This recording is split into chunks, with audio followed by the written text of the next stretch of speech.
We've all heard the saying, the devil's in the details, which of course means we should focus on the nitty-gritty of every idea, process, and action. But we've also heard that we should just make progress. Imperfect, rough around the edges, not fully thought out progress.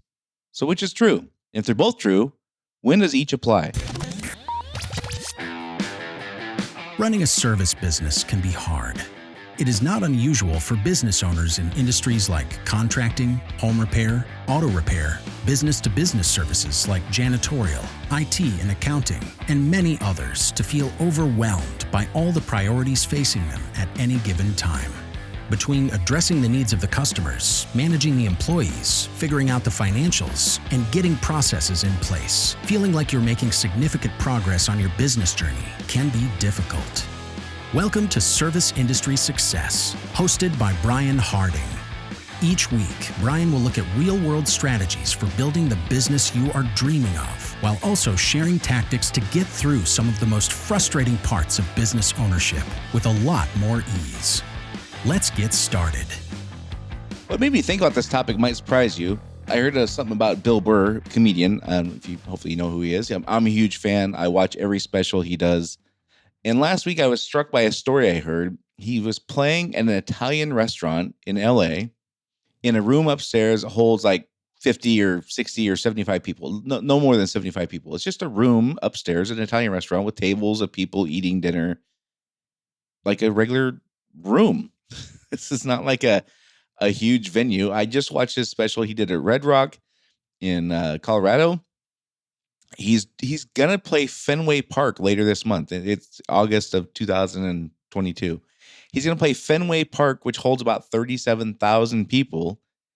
And he was just at this Italian restaurant in LA, probably for free, playing to a room that holds less than 75 people, just a couple weeks or few weeks before he's probably gonna make a couple $1 million. In that one show at Fenway, I would imagine he'll make a couple $1 million. Maybe $5 million. I don't know what he's going to make it. $150 a seat times 37,000 people, minus whatever the cut is from the promoters and the venue, whatever. So what does that have to do with when to pay attention to details and when to make imperfect progress? Well, think about it. Where is Bill Burr in his progression as a professional comic? Most would argue that he is in the top of his profession. If he's not the number one, he's certainly in the top 1%. He's also preparing for selling his service, which in his case is a few hours of laughter and gathering with other like-minded people at a premium. Like this event he's holding is going to charge a premium for. Like I said, I looked at tickets, they were like $150 a piece. This event will likely be recorded. It might even be turned into a special. I don't know. At a minimum, many thousands of people are going to attend, and they're going to talk about it. No matter what happens, they're going to talk about it on social media. If he bombs, that would be a really big deal. A major failure at an event like this, at a venue like this, could take years for him to recover from. And if he hits a home run, it'll set him up for the next multi-million-dollar engagement. So he's working on his material for free at a little restaurant in LA where he's working out the details, specific words and specific phrases, pauses, gestures here and there, the sequence of the material, every detail that you and I would even be shocked to learn even exists. Every detail is being worked out. He's at the pinnacle of his field, prepping for a significant performance. And he's working out every minute, tiny little thing, which makes perfect sense for him at his level in his field, at this point in his career, and for this particular juncture, this event that he's at. It all makes perfect sense. But the question is, would it have made sense for him to dwell on every little detail like this in the first few months of his career? Of course, he would want to have the best material then, just like he does now. You could argue that if his material sucked at the very beginning, we wouldn't even know who he is right now. And that's a pretty reasonable argument, I think. But I would say if he tried to work out every little nuance and every tiny detail in the beginning, he may have not even gotten on the stage in the first place. He might have spent years trying to perfect a pause or a sequence of jokes, and then he never would have gotten a chance to get the basic feel for how it's being, how it feels to be on a stage. Like, how does it feel to be in a room where 35 or 50 or 150 people are staring at you? How does it feel to have the microphone in your hand and work around the cord and the mic stand? And what kind of noise does a mic make when you drop it into the mic stand? Does it make a big thump or not? Where's the edge of the stage? How do I not fall off the stage? Like these big basic ideas of working on a stage. If you're so focused on the every little tiny nuance and pause, you might not ever get on the stage and get a chance to learn those big pieces. Those big pieces you have to get in place before you can worry about the details. So in the beginning, I would say you just have to get going.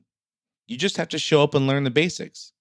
Again, if you imagine, we talk about this a lot because it's so analogous to a lot of things we do, but it's such a silly, stupid example. I know people are probably tired of hearing about it, but when you first start riding a bicycle, all you're trying to do is not to fall off. That's all you're trying to do. Now I'm looking back, thinking back when I was like, 7 or 6 or whatever. All I cared about in the beginning, or 4 when I was first riding a bicycle, was not falling off. Now you fast forward a few years when I'm trying to pop a wheelie. Now I'm practicing just the right amount of thrust my right foot needs to give the pedal to get the front tire off the ground. That's a whole different level of things than just trying not to fall off. I was way past that. But if you dwell in the details and try to prepare for every scenario and plan for every circumstance in the beginning, you may never take that first very crucial step. You can begin to make mountains out of molehills, which will seriously slow, if not completely stop, your progress. Now, conversely, after you've been at things a while, if you don't drill down into the details and make improvements, you won't advance. And if you don't advance, your competition will, and you and your company will be left behind. It doesn't matter what industry we're in. If we get to a point where we say we don't have any more room to improve, other folks who are hungrier than us are not going to have that perspective. Other folks who are earlier in their journey or have higher expectations and hopes and dreams or whatever it is, other folks are not going to sit back and say, nah, that's pretty good. I think we'll call it there. There's always going to be somebody trying to be better. And the more advanced we are, the more sophisticated the details are we have to be looking at to make improvement.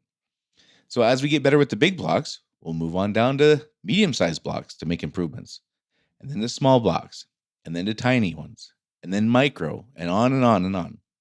So I would say the closer we are to starting, the more we need to lean on just make progress. Just go. Imperfect, rough around the edges, just get started progress. When you're in martial arts, when you first start out, you're trying to just get your stance right. You're trying to just figure out how are my feet supposed to be? Where are my hands supposed to be? When I'm just standing here doing nothing. I let alone I'm not trying to hit anything. I'm just trying to stand the right way. The longer you've been at it, the more sophisticated your attention needs to be. If you're a black belt, a super minor change in your hand placement can make all the difference in your effectiveness. Something you didn't even know about when you were worrying about your stance all those years ago becomes the most important thing for you to work on at this moment, because you're at a level of sophistication and a level of detail that is way beyond, of course, what you're focusing on when you just get started. When you walk in, when you walk in the doors of your business the first time, what are you trying to figure out? Well, you're trying to figure out like very basic things. And then as you've been in business for 15 years or 10 years, now you're working on very detailed things. And I think it's important for us to keep that perspective on all things, because we get all this information thrown at us. We depending on which book you listen to, which podcast you listen to, which speaker you heard last week. We hear these things all the time. Like the number one thing you got to worry about is this. The number one thing in business is processes, and the number one thing in business is the culture, and the number one thing is, and they're all right, and they're all right at certain times, and then sometimes they're not right. And so for this one, when is it the details matter, and when does it matter just to get started, just make some kind of progress? Don't think, just jump. I think that really matters. It is determined by where are we at on our journey. In the very beginning, we got to worry less about details. And there's a few exceptions to this, and I've talked about those before. But in the beginning, in most cases, we got to worry less about the details. And later on, after we've been going for a while, we got the big pieces in place. We got the big blocks hammered down. We know what we're doing in a general sense. Now we begin to work on more sophisticated things. And we kind of in the midst of things, though, we kind of lose sight of this stuff. When you're talking about certain kinds of things in your business, whether it's accounting or procedures and processes, or solving a particular problem with the customer, or trying to get a marketing plan together, like, marketing is a great example. In the beginning, you got to start with the big blocks. Who are we talking to? Why should they buy from us? What are their needs? Those big ideas. Then after you've been running ads for 5 years and you have a general sense of what's working, then you're going to fine tune things. You're going to get down in the details and things. You're going to really work on those little nuances. But in the beginning, the nuances, we just got to go. We just got to start going and see what works. We just got to get out there and get going and see what doesn't work and what gets attention. And marketing is a great example of this kind of stuff. So before we move on, I want to tell you again about this course I'm really excited about, this 90-day course I'm rolling out. I can't tell you how I'm excited about this. I'm really excited. It really focuses on the key steps and strategies that will help you make the most amount of progress in just 3 months, 90 days. I've taken all the strategies and ideas I've laid out over the last few years, and I've pared them down to the ones that make the biggest impact and help business owners make the most amount of progress. Again, we're focusing on people, processes, and profitability. And I'll tell you about, my client Joanne, who implemented these exact ideas and strategies in her business and saved $139,000 year over year on recruiting, hiring, retention, and training costs. And Dusty, another client who used these strategies to increase revenue by 36%, while taking his average work, he was working like 70 hours a week, and now he's working way less than 50. All in the same time, he increased revenue by 36%. At the end of this course, you will know the specific reasons employees don't follow directions and exactly how to overcome those. You'll have a proven step-by-step process to handle any employee challenge you face, which will allow you to hold your team accountable without being afraid they're going to resent you or leave. You'll know exactly how to improve processes to maximize your team's performance and get your people wanting to follow the processes. You'll have an exact plan for documenting procedures in your business. You'll be able to read and interpret your P&L within 15 minutes to make decisions. Yes, I'm talking to you, even the person who's like, I don't have a clue how the P&L works. I'm talking to you. You'll be able to read it and interpret it and make decisions within 15 minutes. You'll be able to identify the key areas of your business and immediately know if your business is performing well in those areas or not. So who's this course for? It's for anyone who wants to feel confident, to be able to implement and put in place specific actions and strategies that will make your business grow. These are not theoretical. These are not from some bogus online course. These are proven strategies, not only for my business, but now for also for my client's business. This has worked for them too. Anyone who currently feels afraid that they could be found out as a fraud because they don't know how to solve their biggest problems, which almost always comes down to the 3 Ps: people, processes, and profitability. Anyone who feels stuck or overwhelmed, you got tons of ideas and knowledge, but you don't know how to apply those in your business in a step-by-step manner, this is for you. Anyone who wants financial stability but is afraid of losing it all because you might not be able to figure it all out. There's just so many things going on. You might miss something important. You might have bad luck you weren't prepared for. You might have an employee make a catastrophic mistake because they're not paying attention to all the training you're doing. Anyone who wants to build a business they love that doesn't own them, allows you to work when you want to, not because you have to, doesn't require you to take your work along with you when you travel and take long weekend trips or go on vacation, and gives more time for family, church, traveling, hobbies, outdoor activities. Anyone who wants to be able to prove to themselves and others they could do it, and they could be in the Successful Business Owners Club and doesn't want to go about the hard way. If that's you, go to my Service Industry Success Facebook page, and I'll put a link in the notes so you can find it here. Just click on the link in the notes. It'll take you right there. Send me a DM that says I'm in on the course. Once I get that, I'll reach out. We'll schedule time to get together for just a few minutes and go through what your problems are, and I'll see if I can help. If this course will help, if it helps, we'll get going. If it's not a good fit, then I promise you, I'll tell you if it's not a good fit. Back to our conversation here about the when to focus on details and when to get going. I think the first step for all these things, and there's themes that develop over time of talking about these kinds of things we face in business. The first step is recognizing where are we at on our journey. If I'm in the beginning, I gotta lean more towards just let's make progress. Let's just go, jump. Clunky as clumsy as it feels, let's just go. Who cares? The longer we've been at, the closer we are to the end of it. We've been doing this a long time. We got things dialed in. Then, yes, the devil's in the details. In order to do that, we got to identify what are we trying to do, where we going, and where we at now. Those things are pretty critical, and all these things we talk about in business these are not new, great ideas like people just thought of. These ideas have been around for hundreds of years, so they're boring, but they're still true. You still got to know, if you want to make it easy for yourself, what am I trying to build and where am I at relative to that?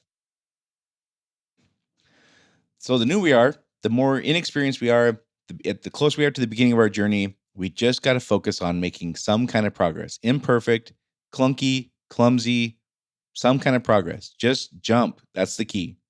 If we dwell on the details and try to prepare for every scenario and plan out every circumstance in the beginning, we're gonna make huge problems out of minor ones. We're going to spend so much time preparing for events that may never even happen. We might not ever take that first critical step. If Bill Burr spent all his time, the 6 months before he got on that stage the first time, trying to work out every little detail and every little nuance, and what if this happens? What if the audience does that? And what if this? What if the lights go out? What if I fall off the stage?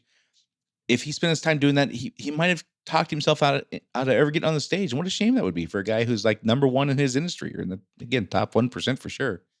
What a shame that would be. Let's not do that to ourselves. And as we get better and we take on these big problems and we get more we get understanding of how the basics of things works, then we get more detailed and we take on a little more sophisticated problems, and we address a little more nuanced issues. The longer we've been at something now, the more the devil's in the details. If we don't drill down into details and make improvements, we will not advance. And if we don't advance and we stay stagnant, that doesn't mean our competition staying stagnant. We will be left behind. I've seen this in companies where they've been around for 15, 20, 30 years, whatever it is. And you can just see that they stop improving. They stop trying to get better. They just do things the way they've always done it. That's the way we did it in 1984. That's the way we're going to do it now. Well, that's not how the world works. There's always going to be somebody younger, hungrier, more eager, faster, smarter. Like, there's always going to be that out there. If we don't dive into the details and take every advantage we can to make every little change that we can to make things better, if we stop doing that, we will be left behind. So it's simple. If we're new to something, just get going. Once you've conquered one level of problems, you move on down to the more detailed level of problems. And this is a never-ending process. This never stops. As soon as this stops, as soon as the idea of improving things stops, that's how we end up with the 1978 Pinto. Instead of the cars that are made, you look at the 90s, the quality that came along in cars. I've talked about this before, but American car manufacturers got so complacent after World War II that by the late 70s, they were just putting out junk. It was absolute junk. They had no interest in making a quality product. They thought that the average American consumer would buy their product no matter what, and that the patriotism and buying American, all that kind of stuff mattered more than the quality of the car. Well, guess what? They learned the hard way. That is not the way it works. Meanwhile, the Japanese car manufacturers were spending every moment finding little details that they could make better, saving money on production costs, finding ways of improving material costs, finding ways to make things faster, more efficient, better, higher quality, more efficiency. That's all they focused on. And they would solve a big problem, then they go on a little problem. They start out talking about errors in parts per hundreds, and then errors in parts per thousand. You're making 6 million widgets a year. The difference between having an error every 600 versus every 6 million is massive. And that's what they did. They went from talking about errors in pieces per million or pieces per hundred to thousands to millions. And meanwhile, American car manufacturers are just sitting around talking about how the American people are just going to buy their cars because they had to. And guess what? The 1980 Pinto came out, and Harley Davidson went through the same thing. They almost went out of business in the early 80s because they did not care about quality. They did not care about making improvements. And all the Japanese manufacturers were just kicking our butts. And this is why, because we got complacent and they didn't. They were hungry, they were eager, and they focused on squeezing every improvement they could out of every level. And they'd solve those problems. They'd move on to a more sophisticated level, a more nuanced level. Anyhow, that's how it works. The earlier we are, the more we just have to jump and get going. And the more experienced we are, the more detailed, the more sophisticated our improvements have to be. So don't forget to go to my Service Industry Success Facebook page. It's in that DM that says I'm in on the course. Do it today. It's going to be awesome. I can't wait for that. Also, share this podcast with a friend or colleague who's a business owner in a service industry. And if you haven't had a chance, especially on Spotify, if you're listening on Spotify, we don't have any ratings there yet. It'd be awesome if somebody give us a rating review there, especially if you're going to do a 5-star rating. That'd be awesome. We really appreciate that. And that's it for this week, and I'll see you all next week.